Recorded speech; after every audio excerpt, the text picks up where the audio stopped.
Good day everyone, welcome to my channel. So in this tutorial video guys, we will solve another machine problem that is being sent to us by one of our subscriber. Before we start, I would like to say thank you so much to all my viewers, silent viewers, and visitors in my channel. Thank you for watching my videos. If you are new with my channel and then you like this video, please hit the like button. Don't forget to share. Please support my channel guys by clicking the subscribe button. I would like to say thank you so much to all my viewers, mga kapwa ko pong Pilipino na nanonood palagi sa channel ko. Maraming salamat po guys, mga estudyante, mga taong gusto matuto ng computer programming, basic computer programming. Maraming salamat po sa inyong suporta at walang sawang panonood sa channel ko. So let's begin. First and foremost, I will put a link in the video description where you can download the complete source code for free in my two websites. Kindly see the video description below.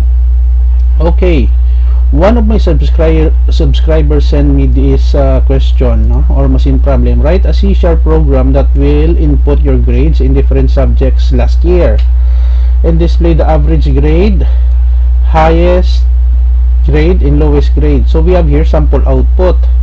Intergrade in English, we have 89, intergrade in Math, 91, intergrade in Filipino, 92, intergrade in Science, 88, the average is 90.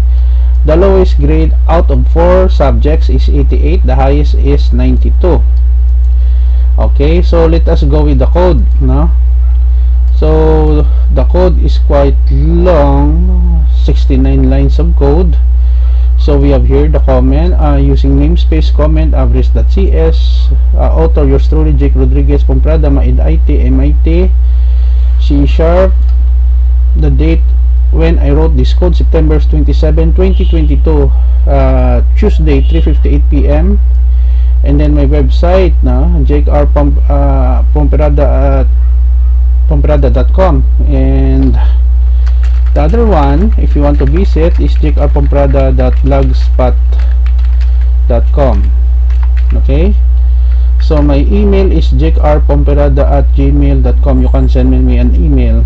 My location, actually, I am living in Bacolod City, Negros Occidental, a province here in the Philippines, in Asia. Okay, so we have here public class, average, begin, public static void main. It is somewhat similar to Java, begin. I have a series of variables here. So we have here an array R4, int I, integer, average, and total underscore grades. Now we will just walk through here. Don't worry, because I will put a link in the video description where you can download the complete source code of this program. Average grade, highest grade, and lowest grade in C# for free. So we have here the title, and then I have here array of grades, of subjects rather, sorry. Subject number, element 0 is English, subject element 1 is Math, subject element 2 is Filipino, and lastly subjects element 3 is Science. Take note, we are starting with 0, no? Using for loop statement here, I equals 0, I less than array length. So string element subjects I. In this line of code, we are asking the grade of the 4 subjects, no? And then this one will accumulate the sum of the total grades, and then we divide by 4 to get the average. Now, to get the highest and lowest grade, we initialize with array 0, the first element, for the highest underscore grade, and the lowest underscore grade with 0. Using the for loop statement, we have here a comparison. If array I greater than highest grade equals array I. If array I lowest grade, so the lowest grade is array I. So here we have a new line, the average grade, the lowest grade, highest, new line, and end of program, which informs the user that the program has been ended. New line, and then we close the public static main, and then the body of our class average. As I said, don't worry, no? I will put a link in the video description where you can download this tutorial video for free in my websites that you can use in your programming assignments or projects at school. Okay, so let us go to the terminal in Linux Mint. I'm using Linux Mint, no? Debian, no? Distribution.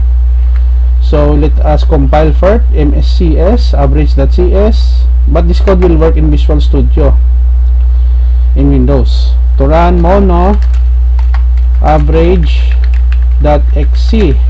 enter. Okay, let us see the sample output.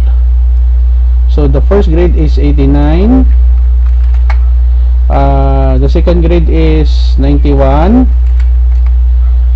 in math, the third grade is in Filipino 92, and then lastly we have science, that is 88. No, let us compare the output. Okay, so the average is 90, correct. Lowest grade is 92. The highest grade is 92. Okay, there is changes here. Let me correct that later. And then the lowest is 88. There are some corrections here. Okay, but the output is already almost perfect. I will interchange this one. So this one should be the highest grade, and then this one is the lowest. I'm very sorry, I'm just overlooked. Okay, let us save again. Let us do it again. One more time. Let us clear the terminal window. MCS average.gs mono. Okay, let us start again. So grade in English will be 89. The grade in math is 90. What is that? 91. Filipino, we have 92. And then lastly, let us check again. Science is 88. Okay, so we have the right output. So the average is 90, the lowest grade is 88, and the highest is 92.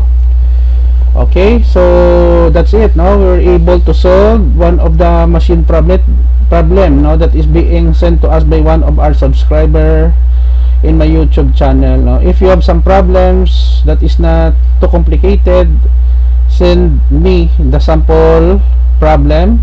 Just comment below in the video description or send it in my email address at jkrpomperada@gmail.com. Okay, so this is the end of our tutorial video on average grade, highest grade, and lowest grade in C# programming language. Thank you so much guys for watching. I hope that you have learned something new in this tutorial video. Don't forget to like, share, and please support my channel guys by clicking the subscribe button. See you in the next video tutorial guys. This is your friend Jake saying bye bye for now.